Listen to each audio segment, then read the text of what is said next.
오늘 말씀에서 핵심적인 단어는 45절에 나오는 놀라니라는 말씀이에요. 45절 볼까요?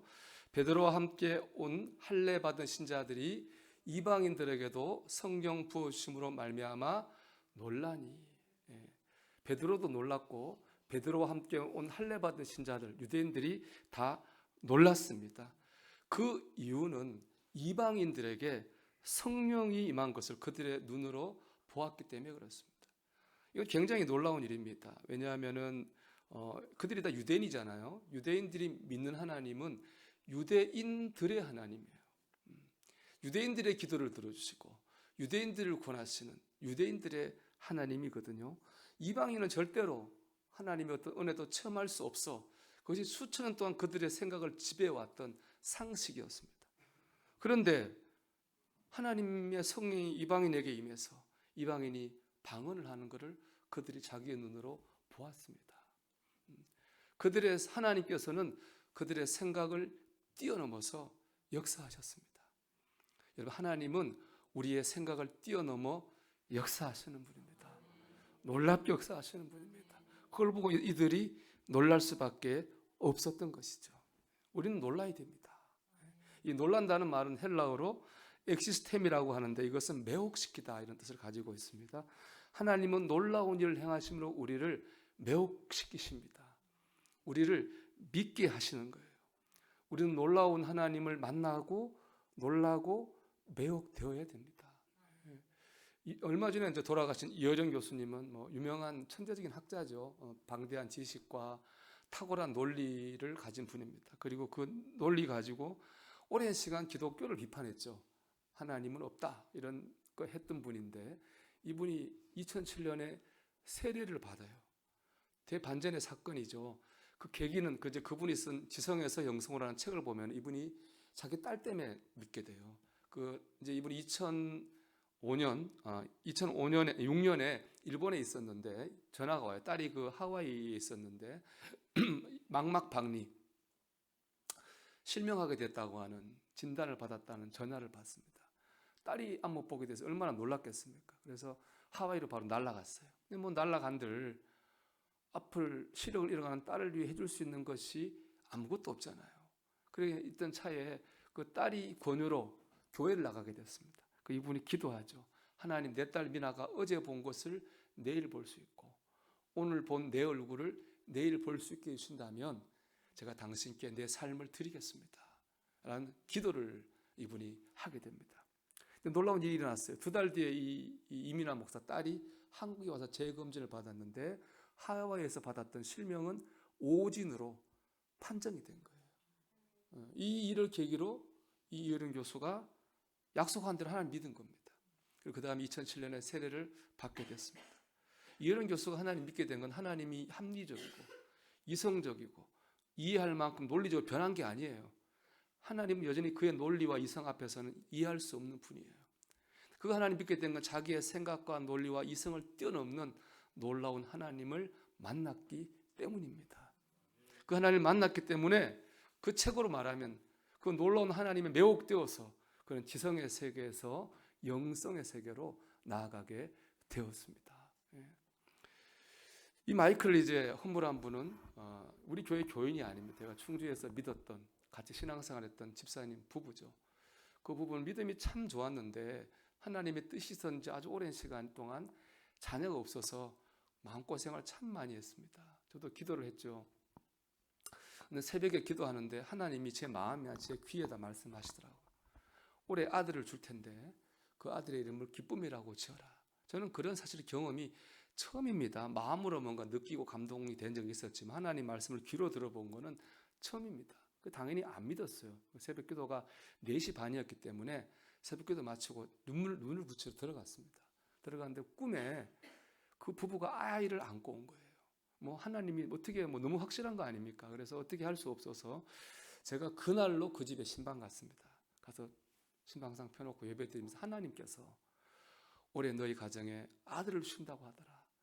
이름을 기쁨이라고 지으라고 하더라. 얘기했는데 부인 집사님이 놀라는 거예요. 왜냐하면 초기라 저한테 말은 안 했는데 임신해 있었던 거예요. 얼마나 제가 감동이 됐겠어요. 하나님을 마음껏 찬양하고 돌아왔어요. 2주 뒤에 전화가 왔어요. 유산했다는 거예요. 제가 어땠겠습니까, 여러분? 하나님께 원망을 쏟아냈어요. 솔직히 하나님, 내가 진짜 이럴 수 있나? 그런데 참 감사한 것은 그 뒤에 바로 아기를 가졌어요. 원주 기독교 병원 댕겼는데 의사 선생님도 이런 경우가 잘 없는데 참 흔하지 않은 케이스다고 그랬어요. 그래서 그의 아들을 낳았습니다. 이름도 기쁨이라고 지었습니다. 제가 이 일을 여러 번 사실 말했는데 그 이유는 이 일을 통해 제게 새로운 영적인 세계가 열렸습니다. 그전에 성경에 나오는 이런 일들은 성경에만 나오는 얘기인 줄 알았어요. 근데 그 일을 통해서 아니구나. 이거 성경에만 나오는 얘기가 아니라 예수 그리스도는 어제나 오늘이나 동일하시니라. 오늘 우리 안에 일어나는 일이구나 라는 생각이었어요. 그래서 기도할 때 그전에는 될 만한 기도였고 안 될 만한 기도가 마음속에 구분되잖아요. 이거는 좀 될 것도 같아. 이건 안 될 것 같아. 그런 마음이 들었어요. 근데 그 다음부터는 기도할 때는 믿고 기도합니다. 암병으로 오늘 숨이 넘어가는 환자를 할지라도 하나님이 역사하시면 낫는 거예요. 혹이 안 나면 하나님 불러가시는 뜻이 있는 거예요. 그런 마음이 제가 마음에 있습니다. 그래서 기도할 때는 다 믿고 기도합니다. 하나님 역사하실 걸 믿고 기도합니다. 믿고 기도할 때 하나님도 역사하시더라고요. 여러분, 하나님은 성경의 글씨로만 존재하는 분이 아닙니다. 우리 마음속의 관념으로만 존재하는 분도 아닙니다. 하나님은 살아계시고 역사하십니다. 인간의 생각을 뛰어넘어 놀랍게 역사하십니다. 시편 98편 1절은 하나님 이렇게 찬양합니다.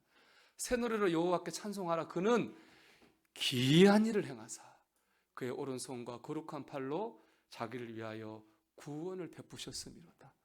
하나님은 우리가 이해하는 방법으로만 구원을 베푸시는 분이 아니에요. 하나님은 기이한 방법으로 기이한 일들을 통해서 구원을 행하시는 분입니다. 우리 그리스도인은 상식적으로 합리적인다고 저는 믿습니다. 그래야 영광을 드러낼 수 있겠죠. 그렇다고 하나님을 우리의 상식과 합리 안에 가두어 두어서는 안 됩니다. 하나님의 상식과 합리를 뛰어넘어서 역사하시는 분입니다. 이 하나님을 체험하는 것, 그게 살아있는 신앙생활입니다. 우리의 생각을 뛰어넘는 하나님을 체험하는 게 살아있는 신앙생활이지, 내 머릿속에만 이해된 하나님, 그 하나님만 만나는 신앙생활은 형식적인, 우리가 이제 그걸 하이처치라 하잖아요. 기독교는 그런 신앙생활이 되기 쉽습니다. 여러분, 바라기는 우리가 그렇게 가지 않길 바랍니다. 우리가 경건하고 그러하게 살고 다 좋은데 신앙은 본질이 그게 아니에요. 간절히 기도하고 응답받는 게 신앙입니다. 믿음으로 순종하는 가운데 여호와 하나님 만나는 게 신앙입니다. 그런 살아서 펄떡펄떡 뛰는 그런 신앙생활을 할 수 있는 저와 여러분 되기를 축복합니다. 이를 위해서는 놀랍게 역사하신 하나님을 믿어야 됩니다. 오늘 본문을 보면 이방인에게 역사하신 것은 성령님이에요. 성령이 역사하실 때 놀라운 일이 일어났습니다. 성령은 하나님의 영이시기도 하고 영이신 하나님이기도 합니다. 우리 안에 계속 역사하시죠. 성령이 역사하시면 힘을 얻기도 하고 위로를 받기도 하고 병이 낫기도 하고 우리 삶의 문제가 해결되기도 합니다. 이 성령이 처음 임한 체험이 된 건 신약 성경 보면 오순절날 마가의 다락방에서 모여 기도할 때 성령이 임했습니다.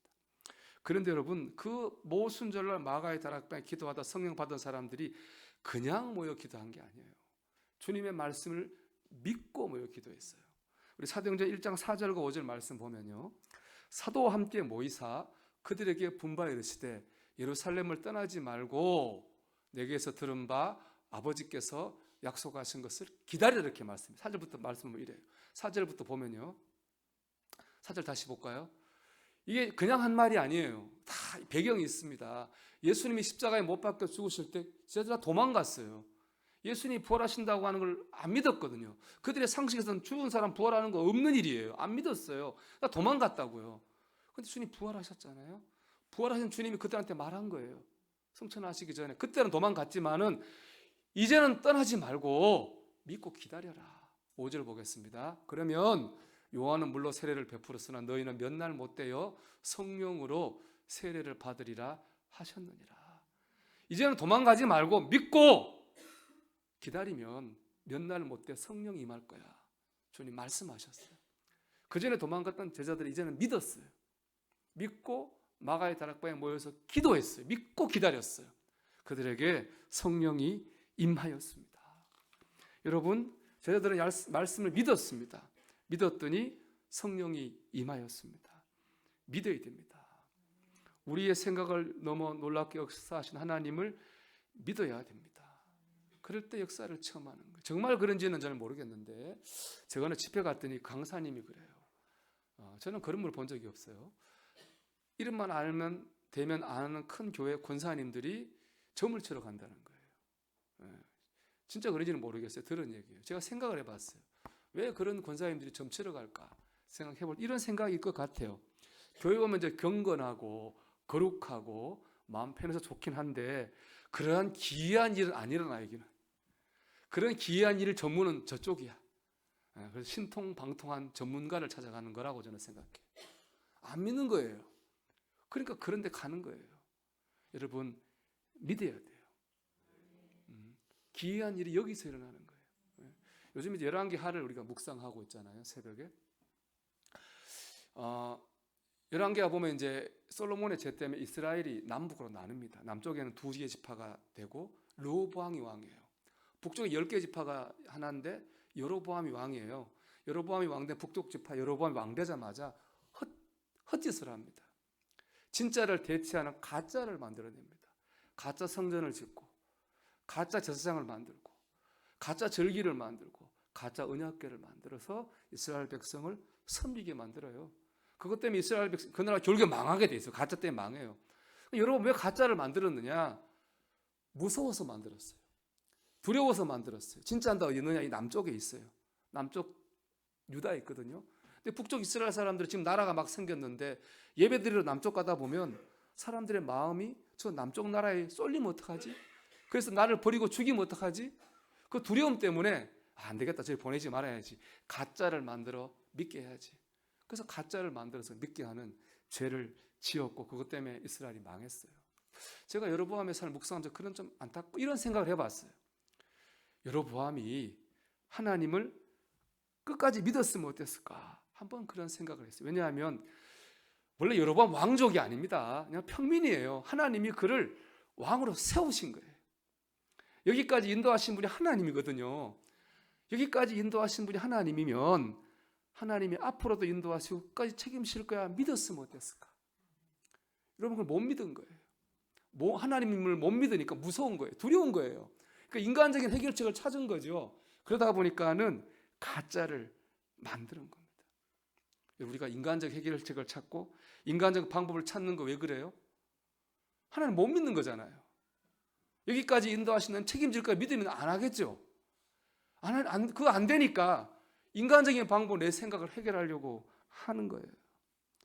하나님께서 모든 걸 다 알고 계시고 정확히 판단하시고 선하게 인도하실 거야 라는 믿음이 있으면 억울해도 참을 거예요. 인간적인 방법으로 그걸 해결하려고 안 할 거예요. 하나님 하실 거니까 하나님께 맡길 거예요. 여기까지 인도하신 하나님 앞으로도 책임지실 거야 라고 믿는다면 끝까지 의지할 거예요. 끝까지 믿고 끝까지 의지하는 그 끝에서 우리는 우리의 생각을 넘어 놀랍게 역사하시는 하나님을 만나게 될 것입니다. 여러분 하나님 믿으십시오. 여기까지 인도하신 하나님이 끝까지 책임질 줄 믿습니다. 마지막으로 한계를 뛰어넘어야 됩니다. 놀라운 하나님의 역사는 성령의 역사예요. 근데 사도행전을 보면은 성령의 역사하실 때 꼭 일어나는 현상이 있어요. 그 뭐냐? 인간이 자기 한계를 뛰어넘는 거예요. 아까 봤지만 제자들요. 예수님 죽으실 때도 도망갔잖아요. 그 자기 믿음이 한계인 거예요. 거기까지밖에 못 믿으니까. 근데 성령 받을 때 어떻게 해서 안 도망갔죠? 말씀 믿고 기다렸어요. 그렇죠? 그게 바로 믿음의 자기의 믿음의 한계를 딱 넘으니까 거기서 성령을 경험하게 된 거예요. 오늘 본문도 마찬가지예요. 오늘 본문 베드로와 할례 받은 사람들이 왜 놀랐냐? 이방인 고넬료 집에 예배를 드리러 갔어요. 거기서 성령을 받은 거거든요. 근데 원래 이렇게 이방인 집에 예배 드린다고 하는 그 당시로서는 상상할 수 없는 일입니다. 히브리서 11장 2절 3절 말씀 보면요. 베드로가 예루살렘에 올라갔을 때에 할례자들이 비난하여 이르되 내가 무할례자의 집에 들어가 함께 먹었다 하니 이게 뭐냐면 이제 베드로가 그 사람들이 이방인 고넬료 집에 가서 예배 드렸잖아요. 그 소문이 쫙 퍼진 거예요, 벌써. 그 예루살렘에 갔더니 사람들이 비난해요. 비난하는 사람들 신자들이 비난한 거예요. 믿는 사람들이 비난한 거예요. 근데 비난한 이유가 뭡니까, 여러분? 내가 무할례자의 집에 들어가 뭐 했어요? 함께 먹은 것 때문에 비난했잖아요. 그러니까 밥도 먹으면 안 되는 거예요. 이방인 집에 가면 안 되고 밥도 먹으면 안 돼요. 근데 베드로와 그 사람들은 밥만 먹었어요? 예배까지 드렸잖아요.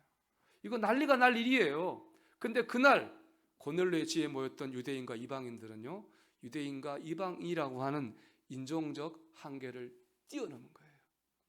그 인종적 한계를 뛰어넘은 그 자리에 하나님의 성령이 임했습니다. 거기 모인 모든 사람들이 다 성령을 받은 거예요. 사도행전 13장을 보면요, 이제 안디옥 교회가 선교사를 파송해요. 거기 성령의 역사예요. 자기 교회, 내 가정, 나만 생각하던 그 한계를 넘어가지고 세계 선교라고는 하나님의 일에 동참하게 될 때에 거기에 성령이 임하였습니다. 여러분, 우리의 한계를 뛰어넘는 그 자리에 성령이 역사하세요. 제가 예전에 설교 준비하다 읽었던 이야기가 하나 생각나는데요. 인천에서 있었던 일이에요. 부부가 있는데 딸이 있어요. 딸이 갑자기 이유 없는 병으로 쓰러져 의식을 잃어가지고 있었습니다. 그래서 인천에 길병원 있잖아요. 길병원 입원했는데 이제 식물인간 비슷하게 됐어요. 거기 몇 달 입원했는데 뭐 조금밖에 안 나아져서 집으로 왔는데 뭐 의식도 잘 왔다 갔다 하고 막 그래요. 근데 이유를 몰라요. 이유를 모르고 이제 그러고 있는데 그 딸의 부모의 엄마의 여동생 이모죠. 이모가 교회를 다녀요. 그래서 이 부부를 교회로 인도했습니다. 자식이 아프니까 지푸라기라도 잡는 마음으로 교회 왔어요. 근데 이제 그래도 애 엄마는 좀 교회 생활 적응하는데 애 아빠는 교회 생활 적응을 못해. 설교 듣는 것도 힘들고 하여튼 힘들어하던 차인데 어느 금요일 날 이 아빠가 은혜를 받아요. 무슨 은혜냐? 회개의 은혜를 받아요. 자기의 지은 죄가 하나님 보여주시는 거예요. 눈물로 회개했어요. 그거 보니 이제 이모가 이제 됐나 보다 그런 생각을 했답니다. 그리고 얼마 뒤에 이 애엄마가 이상한 얘기를 들어요. 자기 딸과 비슷한 그 병을 겪은 사람이 있었는데 그게 소화제를 먹었더니 낫더라는 거예요. 그 나을 수 있을까요? 하여튼 그랬대요. 그래서 지푸라기 잡는 마음으로 소화제를 먹였대요. 그랬더니 급속도로 좋아진 거예요. 그리고 1년 2개월 만에 정상이 됐어요. 다시 학업을 시작하게 된 거예요. 그 얘기 제가 기억에 남아요. 저는 그것도 이렇게 생각해요. 그 아버지의 한계는 뭐였어요? 안 믿었잖아요. 뭐 기도 한다고 뭐가 되나? 교회 할 수 없이 간 거잖아요. 그렇지만 자기의 그런 고정관념과 생각을 뛰어넘어서 하나님 앞에 기도할 때, 나아갈 때 하나님이 놀랍게 역사하셨습니다. 여러분, 우리 한계를 뛰어넘어야 됩니다. 믿음의 한계를 뛰어넘으세요. 여러분, 기도의 한계가 어디쯤이에요? 한 번 더 기도하세요. 여러분, 순종의 한계를 뛰어넘어요. 한 번 더 순종하세요. 인격의 한계를 뛰어넘어야 되겠죠. 우리가 더 참고 오늘 어린이 주일인데 낮아져야 되는 거예요. 거기서 하나님의 성령을 경험하게 될 것입니다. 사랑하는 여러분, 하나님은 우리의 생각과 우리의 이성 안에 갇혀있는 분 아닙니다. 우리의 생각을 뛰어넘어서 역사하시는 놀라우신 분이고 기이하신 분이에요. 우리가 이 살아있는 믿음을 가지고 이 하나님을 만나는 살아있는 신앙생활을 할 수 있는 저와 여러분 되기를 주의 이름으로 축복합니다.